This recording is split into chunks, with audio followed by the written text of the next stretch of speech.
Good evening, everyone. My name is Connor Moran. I'm the director of the Wisconsin Book Festival, and I want to thank you all for joining us tonight for the fourth annual Cheryl Rosen Weston Memorial Lecture. It is my distinct honor to be hosting Senator Elizabeth Warren for her latest book, Persist. I can think of few people and few messages that remind me more of Cheryl Weston and the way that she led her life. For those of you who don't know, Cheryl Rosen Weston was a lawyer, an entrepreneur, a pioneer, and a law professor. I had the good fortune to study with her numerous times during my law school career. I am not a lawyer, and I like to think that she also helped me with that choice. Cheryl was also a long-standing sponsor of the book festival, well before I took over in this role. And her 2018 bequest provided the festival the funds to grow in many ways, including our opportunity to provide you watching at home with 600 free copies of Persist tonight. I will put up a link when I am done talking, and you can sign up for a free book to be sent to you by a room of one's own bookstore. Once those are gone, I will put up a link, and I hope that anyone who didn't get a book and has the means will buy a copy of the Senator's book. Maybe some of you get a free one, will buy one and give it to a friend. I don't know. But we really are honored to have Senator Warren here tonight. So let's make it count. Cheryl Weston was also a stalwart believer in the library. She once said, "I believe this is the most important public institution in the city. This is the institution that is educational and social and cultural and free, and there's nothing else like it." We love to embody that sentiment that Cheryl had, and I would like to take a moment to thank Cheryl and her estate for their support of the library and the Wisconsin Book Festival. So thank you, Cheryl. I also want to thank Madison Public Library, the Madison Public Library Foundation, and all of our sponsors for their unwavering support of these free cultural events throughout the pandemic and now beyond. We're thinking about what's going to come, after this summer. It's going to be exciting. As I said, it is a true honor to welcome Senator Elizabeth Warren to the festival tonight for her new book, Persist. This is a book full of truly personal stories and is a deeply felt, urgent call for political transformation. In it, we learn about the senator as in many different ways, as a mother, as a teacher, as a planner, a learner, and a woman. We also see her as a leader and as an author. For those of you counting at home, this is her 11th book. You can buy them all. And Senator Warren, thank you so very much for being with us tonight. Oh, thank you for having me. I'm delighted to be here. Anytime. I also want to welcome our moderator, Ben Wickler. Ben is the chair of the Wisconsin Democratic Party. For those of you who were here last year for the Weston Lecture, you will know that Ben moderated that conversation with Stacey Abrams. Ben, thank you for agreeing to join us again tonight. And I will let you take it from here. Thank you so much, Connor. And thank you, Wisconsin Book Festival and Madison Public Library, for this chance to honor the memory of Cheryl Weston by welcoming a law professor who has changed the world and continues to change it. Our featured speaker, our guest tonight, is a living legend, someone who makes billionaires cry and grassroots activists cry for very different reasons. She is first and foremost one of the greatest champions of working families and the middle class. She's the senior senator from Massachusetts. She ran a spectacular campaign for president of the United States. She was a Harvard Law School professor. She's the author of a shelf full of books, including the national bestsellers, A Fighting Chance and This Fight is Our Fight, and now the future national bestseller, Persist. She's the mother of two, grandmother of three, lives in Cambridge, Massachusetts with her husband, Bruce Mann, and Bailey, the golden retriever, who's widely lauded as a good boy and who loves burritos. And at a personal level, it's a great honor for me to be introducing Senator Warren today. She's one of my personal heroes. She's a friend. She's been an ally fighting shoulder to shoulder in the trenches, including in the fight against the repeal of the Affordable Care Act. Senator, I don't know if I've told you this, but I actually took the final stretch of the 2012 election campaign and took a leave from my job to volunteer full-time on your digital team in your campaign, and was thrilled to be at your victory party that night. So here we are on the other side of your presidential run, and the way that your ideas, as we'll talk about, are now helping transform the country for the better. Welcome digitally, virtually to Wisconsin, Senator Elizabeth Warren. Well, thank you very much, Ben. I know that we've been fighting in the trenches even longer than I understood. I didn't actually realize that you had been part of the 2012 campaign, but we had a good time when we celebrated that victory. And a reminder how many people get in the fight. And that's how we make change. We keep growing the number of fighters. And that's what I really tried to do with this book, is to talk about how policy is personal. It's personal for me. It's personal for you. It's personal for everybody who's with us tonight. And that means that what happens in Washington touches us personally, but it's also a big part of how and why we stay in the fight. So I am so delighted to have this evening to be able to share Persist with you and to take whatever questions you've got and have a really good conversation about it. That sounds so great. And we're joined by 1,200 something of our closest friends here Good. on the internet. I am going to ask some questions, and then folks, if you're online, you can put in your own questions. We'll get to as many as we can. I want to start by noting, when I worked in DC as an advocate with Move On, I worked with a number of senators, and many had an approach of kind of taking each issue as it came up and deciding how to vote on it. And you were different. You made plans. You would look at an issue or a problem and then come up with a strategy and make a plan to actually have an effect on it. And then you ran a campaign for president based on plans. And then on the other side of that, you wrote a book that, instead of being just a kind of memoir, it is almost like a love letter to plans. Yeah. So Senator Warren, what's the big deal with plans? So I have to say, Ben, one of the truly very best parts about running for president of the United States is I got up every single day for 14 months and I got to go talk to people about plans. And plans for me are how we truly make change. It's the blueprint, it's laying it out. It's saying we recognize the problem and here's a path for what we can do about it. Altogether, during the campaign, there were 81 glorious, juicy, forward-looking, just exciting, and not always perfect, and not always finished plans. So if you'll let me, I'm going to make a pitch for plans and why they're so important and why we should insist that our elected officials come up with more plans. Look, in a democracy, plans are the way that you know that is a candidate who is really serious, not just saying blah, blah, blah, right? But really is serious about trying to get something done. Plans are a way to have a conversation with people all around the state or all around the country. I put out plans only to have people come back at me and say, you know what? You could do a better plan if you'd add this part or this other thing that you've got in here. Let me explain to you why that's not going to work. So they got better over time. And plans were a way, as I talk about in the book, that we actually borrowed from each other. When Jay Inslee dropped out of the campaign, I got in touch with him and said, I think your plans on climate are terrific. How would you feel if I just picked them up and brought them into my own climate plans? Jay said, absolutely. And here's the part you want to need. And here's another part. Julian Castro, we did the same thing. Picked up what he had been talking about on childcare and on disability rights. And then I got my plans together, kept working on them, kept expanding them. When I dropped out of the race, I'd been out for just a short time when Joe Biden called me out of the blue and said, I really like your plan on bankruptcy. How would you feel if I picked it up and made it mine? Would you mind? I said, mind? I'm over the moon about it. This is great. And sure enough, the very next day he got out, he embraced it, said this was a change he wanted to make if he was elected president. That's a primary process that actually advances ideas.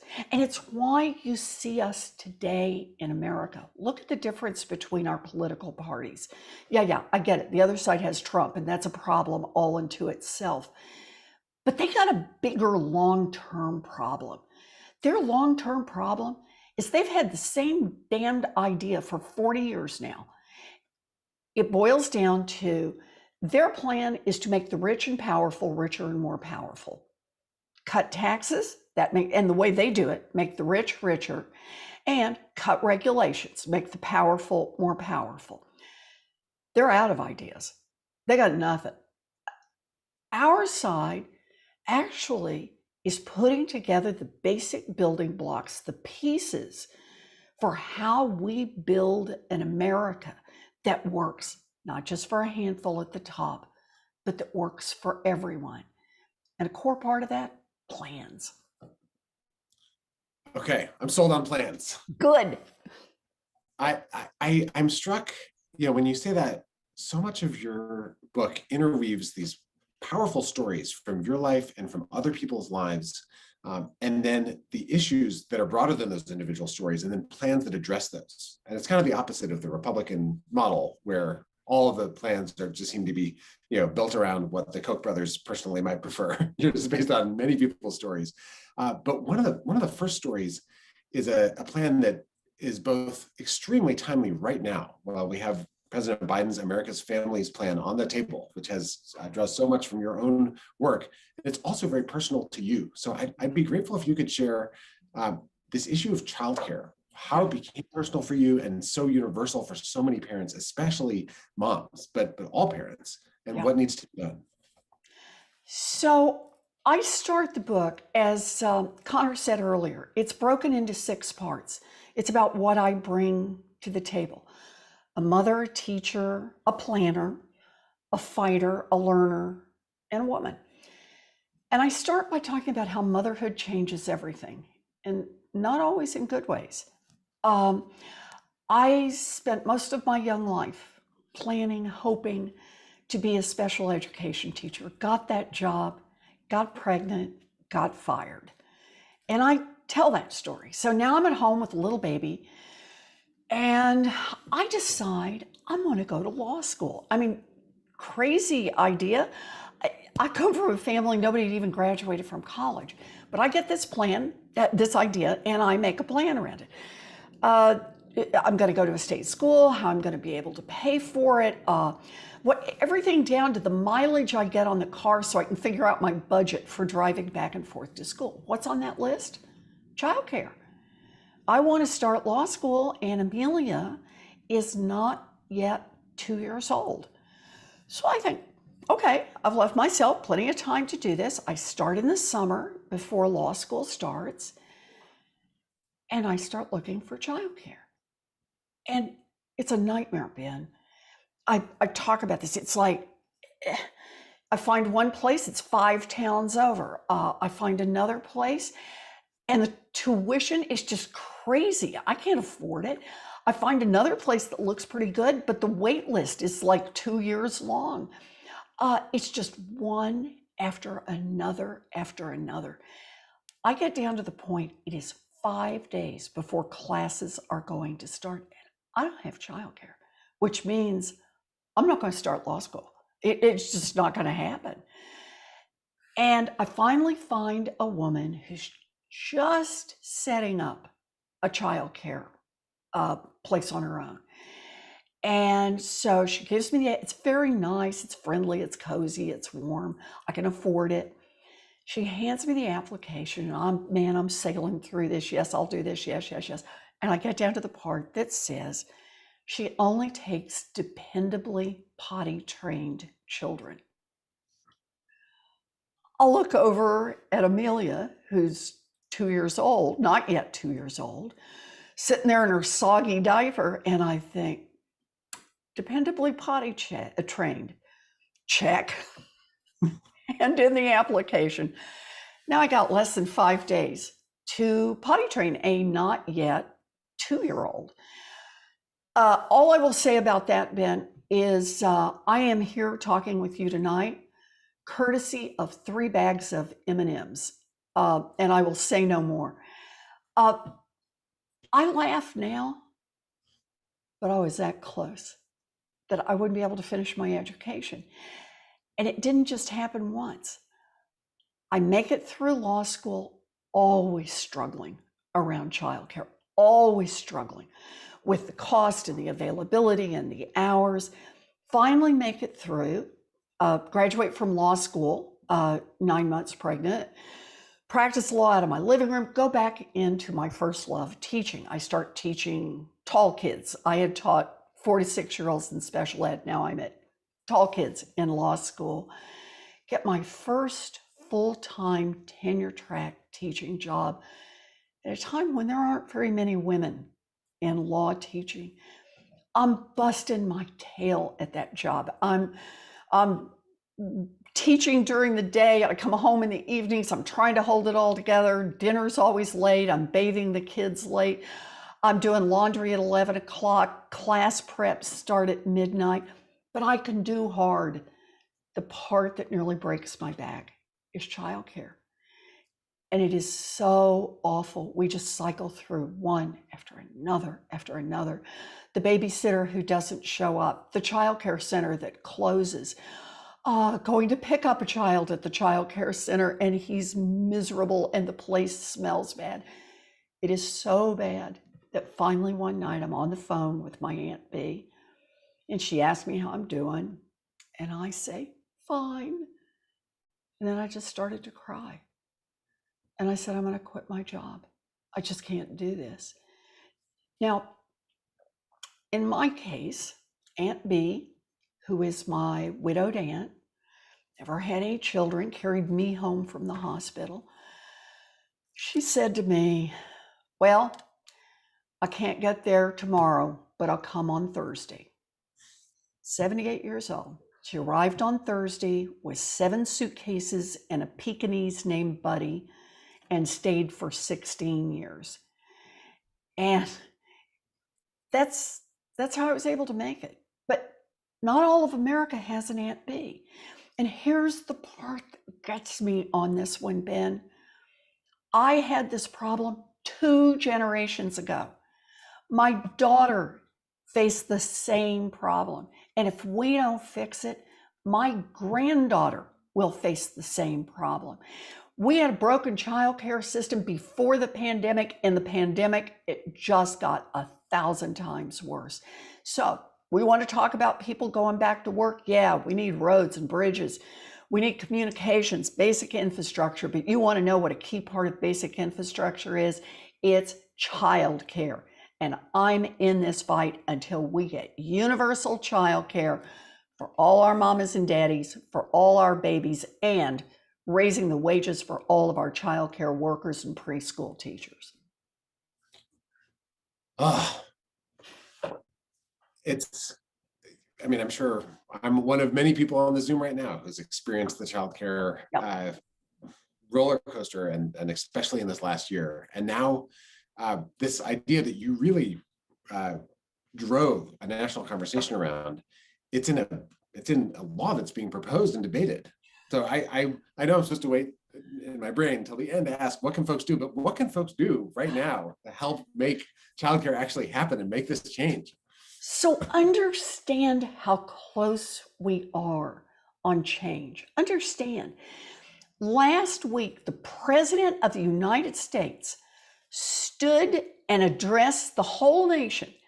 And he said, I'm going to get this economy up. America's back. And you know how I know? Because we're going to invest in roads and bridges. We're going to invest in broadband. And we're going to invest in childcare. I came out of my seat. I'm ready to go. But understand, that's what we need. I've got the bill. I've got good co-sponsors on this bill. We've got it in the House. We've got it in the Senate. We're ready to go. But here's what we need. We need more wind in our sails. We need more people to get in touch with your senators, with your rep, even your good Democratic senator, reminding Tammy, keep this one high on your list, because we're about to go into the negotiations over what's going to be in this big infrastructure package. We are so close, I can taste it. Joe Biden has asked for $425 billion. That's a real commitment over 10 years for childcare. You know my job to point out it's not enough. We need about $700 billion over 10 years. That's okay. I got plenty of ways to pay for it.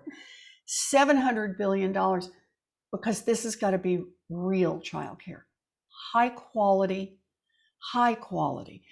affordable, and available. It's got to be everywhere. And understand this, I use childcare as a shorthand. It's not just childcare. This is early childhood learning. And that's true with babies and toddlers and 3-year-olds and 4-year-olds. This is an opportunity to invest in our children. This is an opportunity to invest in their mamas and daddies so they can go to work. This is an opportunity to invest in all those childcare workers. You know that bill is called the Jobs Act? Well, look, it's not just construction jobs. It's also caregiving jobs and raising the wages. That's part of my $700 billion, is raising the wages so that childcare and early childhood education is a real profession. Oh, man, we're so close. So post about it, write about it, TikTok about it, text about it, but lift it up. Keep talking about it. The next few weeks are crucial. We need everybody on this one. You heard it here, folks. Yes. So the book speaks to these different identities that you hold and connects those to the the challenges that we face as a country and plans to make a difference on them. And all of us see the world through the lenses of our identities. Mm-hmm. Throughout the book, you talk about race and racism and the fight to end structural racism. The chapter that's most focused on race is called A Learner. Mm-hmm. Why is that? Because I'm not a person of color, but I understand that race infuses every policy decision we make. So I see my role as trying to learn more, to filter the plans that I make, to stop and ask about them. What are the racial dimensions of the problem, and what need to be the racial dimensions of the solution?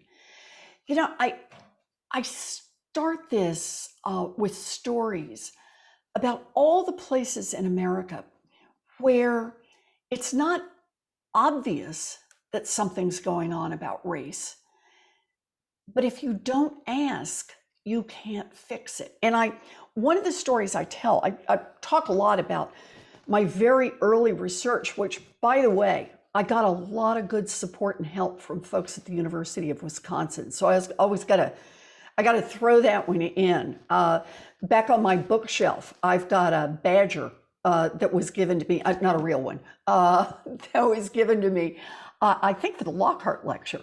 But I'll just tell one of the stories out of this, a more recent story. Put yourself back in mind in March of last year. We're just shutting everything down and people aren't even sure what all the symptoms of COVID are. And getting a COVID test is really hard. Remember, there were places where you couldn't get tested if you didn't already have a handful of symptoms and know that you'd been exposed to someone. And of course, this is very important because we can't track where the disease is and how it's spreading if we're not able to test people. So we also knew, though, there were some folks who were clearly getting tests because all of a sudden you'd read that some sports team, everybody had been tested and everybody was getting tested every single day. So I was on the phone with Ayanna Pressley, Congresswoman from Massachusetts. And Ayanna and I were talking. And at that moment, the only data that were being collected was the age, the gender, and the place the test was taken. So when you look at that, you get one vision of what's happening in America. Ayanna and I started asking, do you suppose those tests are as available in communities of color as they are in, let's say, more prosperous white communities? How are tests being distributed and how are we collecting the data? So Ayana and I started asking the race question. Made a lot of people very uncomfortable. We don't want to know the race. COVID hits everybody.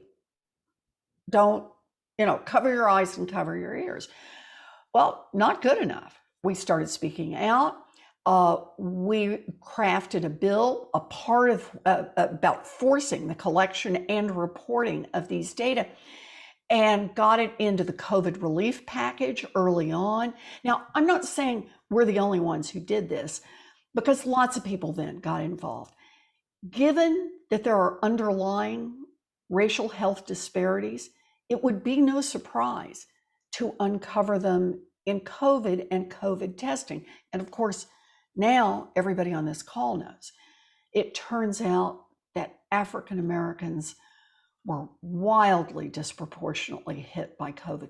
Turns out the same was true for Native Americans. At one point, Navajo Nation was just under siege from COVID.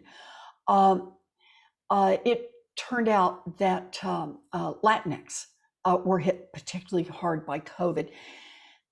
But you can't know what's going on and where to redirect resources if you don't collect the information up front. So I make the point in the book about the stories as they go along, about how New Orleans, when they realized what was happening, they realized that doing drive-up testing, which they thought was very clever, and it was, had a problem, and that was all the people in New Orleans who are predominantly people of color who don't have cars, can't get to the drive-up sites, so they didn't get tested. So New Orleans made the switch and started doing mobile units, and all of a sudden discovered COVID was making its way through the community in very different ways than they originally thought. There are people who are alive because some places readjusted based on getting better information. But here's the thing about it, Ben. People don't always like this. So I saw about a month ago, a month or two, that in effect, we had virtually 100% compliance on data about the gender of the person who was tested, data about the age of the person who was tested. Obviously, we know where the person was tested. But only about 50% of the time had someone collected the race data, notwithstanding the fact that it's now required both by the CDC and that we had put it into the COVID rescue packages. And so this chapter is about the importance of continuing to ask. It's about the importance of collecting the information, even if it's uncomfortable, and then going back and asking what we're doing. It's like Ibram Kendi says, it is not enough to say I'm not a racist. We have to be anti-racist. And at least a part of that is it means we have to go and ask questions, collect data, and be willing to make change. You have this powerful phrase in the book: you can't fix a problem you can't see. Yep. And it's true. If race is something nobody talks about, then you can't make change. So, Ben, think about it this way. Housing is the number one way that middle class, working class families in America build wealth. And this has been true for a century. You buy a home, you live in it, over time you pay it off, and that makes you, you got this asset. And if you're really lucky, grandma and grandpa can live in it until they pass, and they pass it along to the next generation. It's the single biggest source of intergenerational wealth. It lifts up the next generation. So it is no surprise that for decades, our federal government subsidized the purchase of homes for white people and made it much harder for Black people to buy homes. That was the law until the mid-1960s, and it created this enormous wealth gap because generation after generation. Now, there were other things that contributed as well. Discrimination in education, discrimination in employment, but I'm just looking at the housing part of this. So we get this huge housing gap and this huge wealth gap. And in the mid-1960s, civil rights laws are passed. We're done. We're not going to do this anymore. We're not going to enforce racially restrictive covenants. We're not going to discriminate in mortgages. And then no one wants to talk about it anymore. So as we keep rolling forward, the racial wealth gap just stays as big. In fact, even grows, because as you and I both know, what's the best way to have more money is already have some money, right? You got a little money, you can get a little more money. So we've got this enormous racial wealth gap. And when you talk about housing policy today, big housing gap between people of color and whites. And when you talk about that today, people will say, but there's nothing in the law. There's no reason. That's something else. That's something else that must be going on. Why it is that maybe African Americans don't want to buy homes as much, or pick your example that people use. When the reality is, it's buried not just in racism generally, in specific racist laws that our country passed and that benefited white people at the expense of Black people. That historic truth and what it's meant for the racial wealth gap through today helps me write a housing policy that acknowledges it right up front and says we have to take deliberate steps to address that. So, for example, in my housing policy, it's about creating 3 million new housing units all across America, but it has a very specific part that talks about people who were subjected to redlining. And then, by the way, later on, people who were subjected in the early 2000s to the discriminatory treatment by the banks, how to help those people make it into home ownership, and has a whole separate provision for that. So you can't fix what you can't see. It's our job to see it, to learn. And that's why I call that chapter A Learner. Thank you. You just spoke about the COVID pandemic and how you had to get the testing and be able to see where it was falling across racial lines to be able to address these huge disparities. There's also a part of the book that speaks very personally about how this pandemic landed in your own life, and the grief that you felt and the fury that you felt about the fact that there wasn't a plan. And I wonder if you could share some of that experience and the lessons that you drew from it. So I have 3 older brothers, all of whom are retired. They're all much older. They were 8, 12, and 16 when I was born. 2 of them are Republicans, and I mean Republicans. I love my brothers and always stay in touch with them, mostly by phone. We have lots of phone going on, and I go back to Oklahoma and see them. I can't get them to travel. My oldest brother, Don Reed, I write about him in the book, and I tell the story of my first memory of him when he was leaving to join the Air Force. I was 3 and he was 19. And I follow his life. He became a B-52 pilot. I talk about when his wife, Nancy, died. I talk about the ongoing conversations Don Reed and I've had for years, and all the cranky conversations he has. You know, he doesn't like government, but he worked for the government and loved it. Doesn't like socialized medicine, but he had the best socialized medicine in the world and loved it.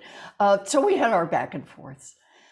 And while I was running for president in January of 2020, he got sick with pneumonia and went to the hospital. It's getting to be February. They put him in the hospital. And I was worried about him, but he pulled himself back together. He says, tough. And he wanted to go home. And his doctor said, go to rehab, just for a little while. Go to rehab. And you'll get stronger. And I couldn't be there with him. I was worried about him. So I urged him, go to the rehab place. I hear those places are actually can be pretty cool and they'll work with you. And I want you to do that so you'll be stronger. So finally he concedes, and by now it's getting to be March. And he goes to rehab and he's there for a few weeks, and he actually does kind of like it. Now he tells me about, who he meets and the Democrats and so on. But we have a lot of fun and we talk every few days. And finally he's ready to go home. And I've set it all up. My brother David is going to come pick him up on Thursday, and how that's all going to work out. And I got a call and he says, sis, he said, they won't let me go home. They tested me for this COVID. And he said, so I got to wait until the test clears up so that I can go home. And I thought, okay, I was worried about this. So that's the first day. The next day, I give him a call and he says, I'm fine. And I describe this all the way through the book. I call him again every day. I'm fine. Finally, he says, after about 10, 11 days, he said, my doctor says, he said, maybe I already had it. And that's why I tested positive, but I'm fine. I'm going to be going home. Get David lined up to come pick me up. I'm ready. I'm tired of being in this place. I'm too tough for this thing to get me. I call him the next day and he's not there. They've taken him to the hospital in the middle of the night. And then it was a nightmare. It was an overworked nurse who would tell one person in the family, who would then tell everybody else in the family. And it was like it was like a telegram. It would just be a short burst of, he's having trouble breathing, he's struggling, he may not make it through the night. Then he's rallied. We've got him sitting up. He's eaten a little bit. He's charming. And then he's failing. He's having trouble. He can't breathe. He's gone. My brother died alone. He didn't have family with him. He didn't have a sister with him. None of us got to say how much we loved him. And none of us knows whether he was cold or frightened, whether it was fast or slow. And it's not just me. It's more than 500,000 families in America.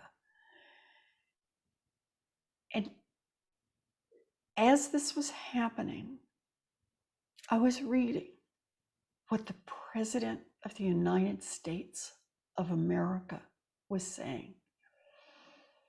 That COVID would magically disappear, that it would be gone first by Easter, then by summer.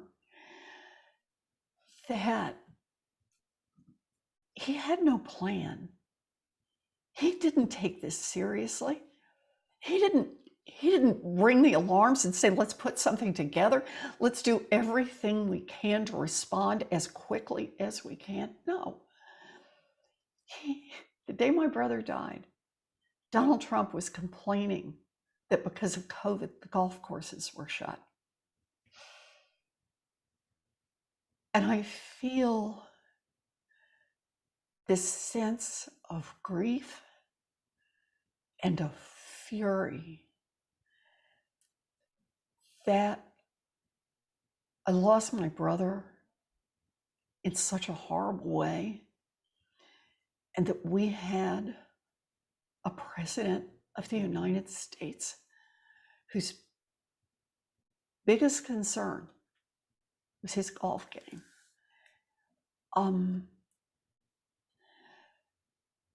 We're going to be dealing with the scars of COVID for years to come.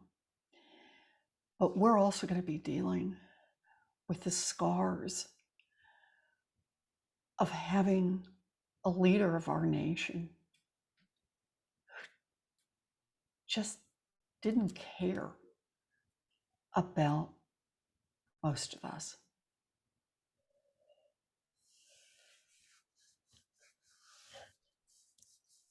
Sorry, Senator.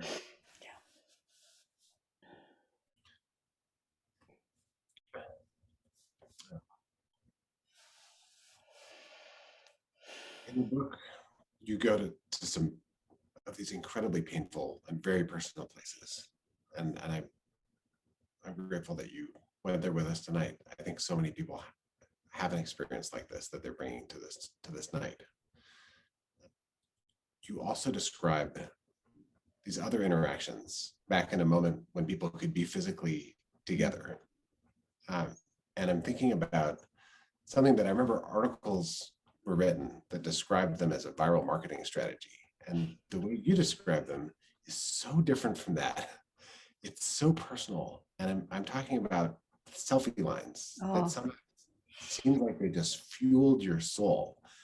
And there's a moment towards the end of the book that you describe in a selfie line where it's like the whole world falls away and you're just talking to this one little girl. And I wonder, before we go to the audience questions, if you could share that story, or maybe what the selfie lines meant to you in a moment that became this moment of connection with human beings. So I said that one of the best things about running for president was being able to get up every day and talk about plans, talk about things we could do. But truly the best were the selfie lines and the pinky promises. I loved the selfie lines. The selfie lines were so intimate, and it might not have looked that way to anybody else, but people would wait, and others, elected officials often would speak, then I would speak. I'd take some questions, and then people would line up if they wanted to, and we would do selfies. And they were everything, Ben. There were people who were very sober and and everybody smiled, and people who thought this through, where everybody was supposed to stand, because a lot of families that would come through together, or groups of friends that were there. You got these glimpses into everybody else's life, and I'm easy. I'll do what you want to do. I'm within reason. I'll do what you want to do. So we did these selfie lines, and I think the story you're talking about is the one in Minneapolis, St. Paul. And we have had a wonderful time. It's glorious. The selfie line was forever. This is the one, by the way, this is the event where the Elizabeth Warren lookalike came. And she had on glasses like mine, her hair was like mine. She's, I think she might have been a little bit younger than I am. She had on a pastel sweater that was just like the pastel sweater I had on, her little long sweater. In fact, she was so good that people took a look at the selfie line and decided to have their picture made with her instead. So lots of fun. Little girl comes through, and she's about 8 years old. And I mean, it's been a long time that she's been waiting in this line. Bless her heart. She's there with her dad. And she has practiced, and she is ready for her pinky promise. And she comes up, and when it's time, she wants her picture, and she does not want her dad in her picture. Thank you very much. And we do our pinky promises. My name is Elizabeth and I'm running for president because that's what girls do. And we do a pinky promise to remember. And she is just pert and ready to go. And she takes a couple of steps and I'm about to turn to the next person. And she turns around and she says, they run and they win. And I laughed and said, yes, and they win. And she said, stands there for another minute. Her dad's trying to usher her off. She's not moving. And there's nobody there but just us. And she puts her hands on her hips and she looks me right in the eye. And she said, you better win. I've been waiting for a girl president since kindergarten.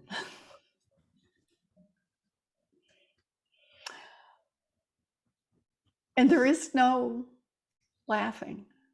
I take her very seriously. I'm sorry I couldn't deliver for her. But we stay in the fight. We persist, Ben.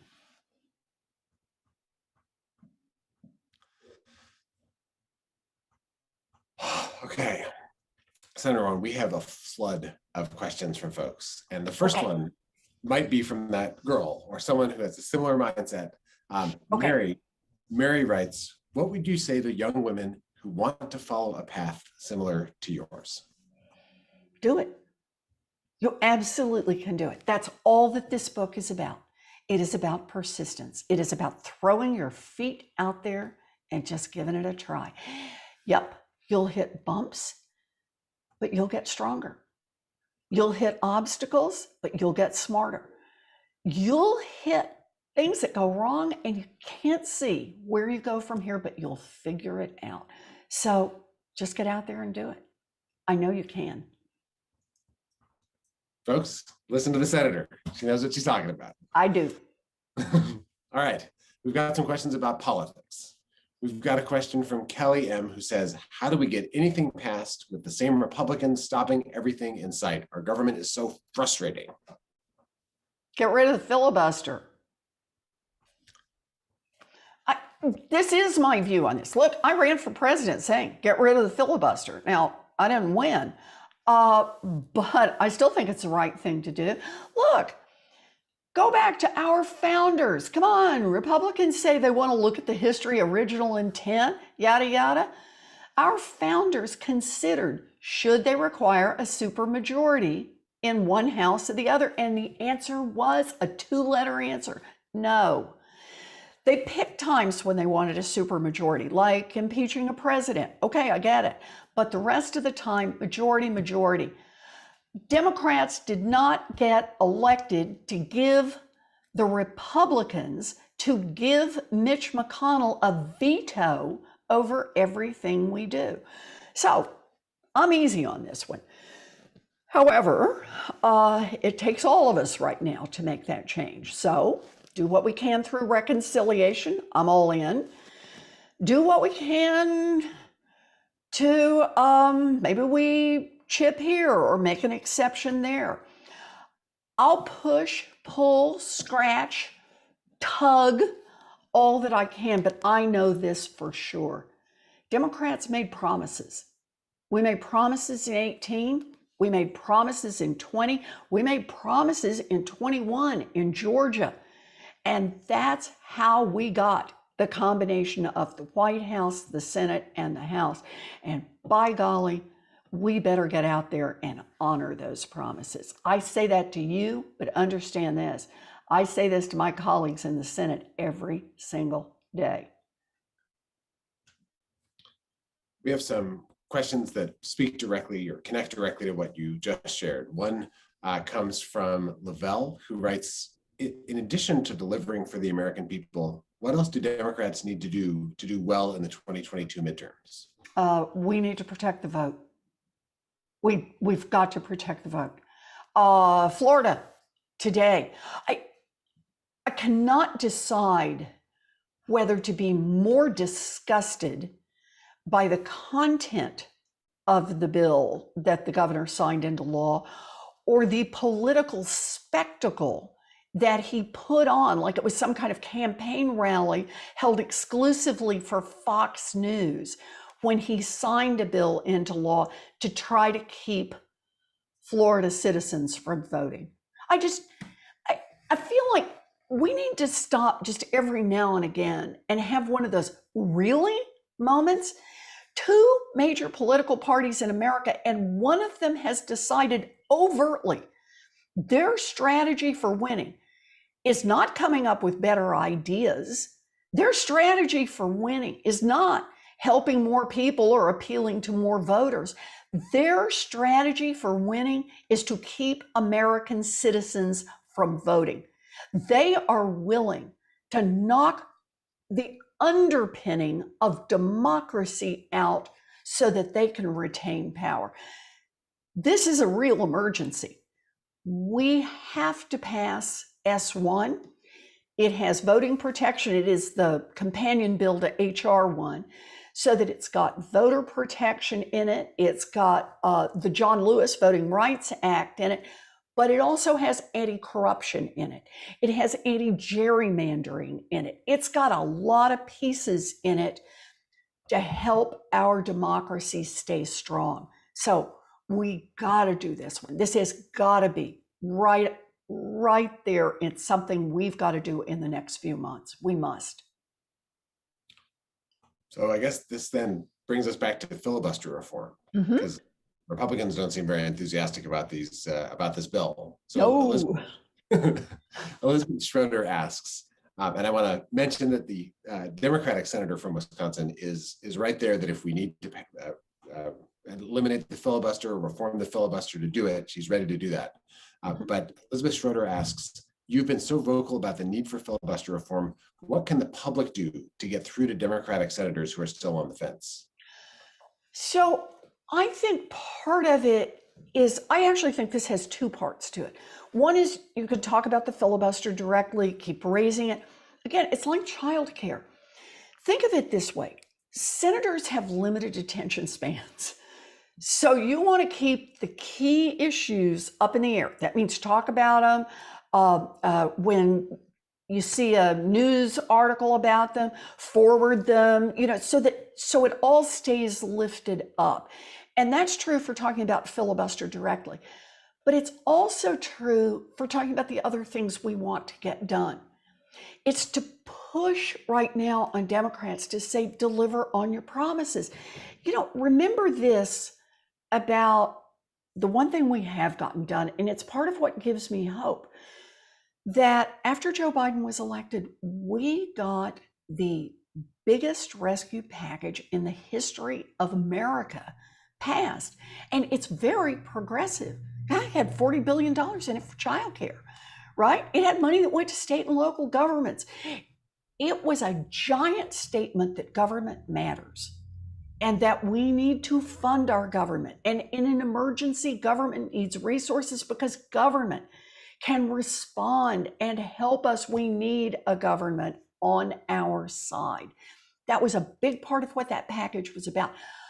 I don't think there was a single person who said, I'm not going to cash my $1,400 check because it went through reconciliation and I really believe in the filibuster.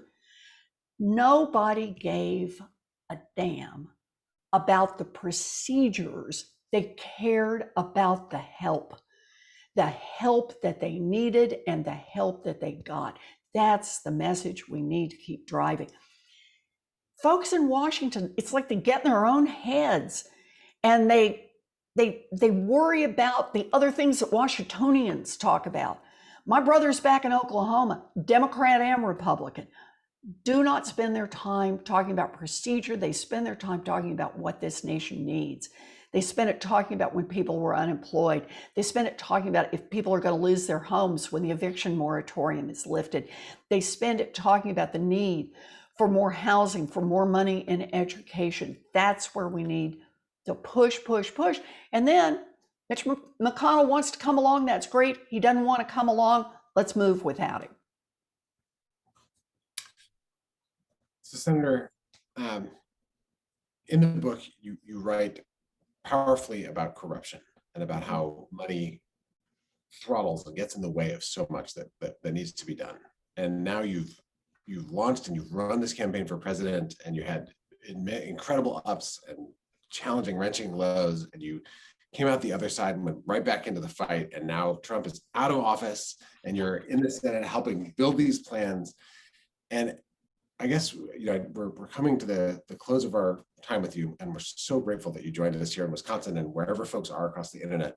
But as you look back and you look forward now, I guess I'd love to close by asking: did running for president and then making this book, did it leave you less hopeful or more hopeful about the prospect of American democracy? Oh, more hopeful than ever. Ben, I look at this, change is hard. There are so many forces against change. And the moments when you can make big change in a country, the Great Depression and all that Franklin Roosevelt could accomplish, didn't get everything right, but made a lot of change. The financial crisis in 2008, that we were able to get Dodd-Frank Anti-Consumer Financial Protection Bureau, love that bureau, out of it, has returned $12 billion directly to families that were cheated. I always get my commercials in on that. And now, look where we are. A global pandemic, a racial reckoning, an armed insurrection, a president who just won an election on a very progressive agenda, won by more than 7 million votes, and that we have already passed one bill that our president declared, if it helps Democrats and it helps Republicans, and if Democrats and Republicans support it, that's bipartisan enough for me. All of that tells us, Ben, we're right there to make change. We're right there. We are so close that you can taste it. We are so close to big structural change. We have this chance. Childcare, cancel student loan debt, a wealth tax. I get it. They're not all in the agenda yet. They're not all lined up in exactly the same way. President Biden and I aren't quite in the same places, but we're so close to making this change. And so many people across this country, in part because of this pandemic, have come to see that those decisions in Washington really do touch them, really do matter. Whether it's a $1,400 check, or it's the fact that we had a president who stood up and said, my first priority is I'm going to get 100 million vaccinations done in the first 100 days, and then ended up more than doubling that. That puts everybody in a different place, has people saying, you can make government work for the people. And that means we've got a growing army across this nation, an army of people who say, I want a government that works, not just to help the rich folks, not just to help the giant corporations, but a government that works for all of us, that creates opportunity for all of our kids. And we got our toes on the line to get that done. It's why I wrote Persist. It truly is about why we're in this fight and why we're going to win this fight. We're going to do this, Ben. Senator Elizabeth Warren, thank you so much. Folks watching, don't miss this book. And if you are of the listening persuasion, which I myself am, listen to the audiobook, because Senator Warren reads the book, and it is a treat to hear your voice, just as it's been such a treat tonight. Thank you so much for this wonderful conversation, for this gift of a book, and for the fight that all of us are in together. Thank you, Ben. Senator, thank you so very much. On behalf of the Wisconsin Book Festival and the 1,300 people watching on Crowdcast, we couldn't be more delighted. So many people are saying, only an hour, stay. But we really appreciate you giving us our time. We are absolutely honored to be one of only 4 book events that you're doing this week. The Midwest is here in Madison, and we really support you in all of the things that you said tonight. Ben, thank you for your thoughtful questions and for your time as well. Keep up your good work. Maybe those maps behind you will change someday soon. We'll see. For those of you watching at home, there are still, I think, about 10 copies of Persist. So if you haven't taken the time to sign up for one, please do that now. And please, as I mentioned, buy a book for a friend. Mother's Day is on Sunday. We can get you a copy. And please visit wisconsinbookfestival.org for many more events. We have Carl Hyacin this month. We have Kevin Kwan this month. It's a really, really big month. Thank you all for being here tonight. And thank you once again, Senator Warren.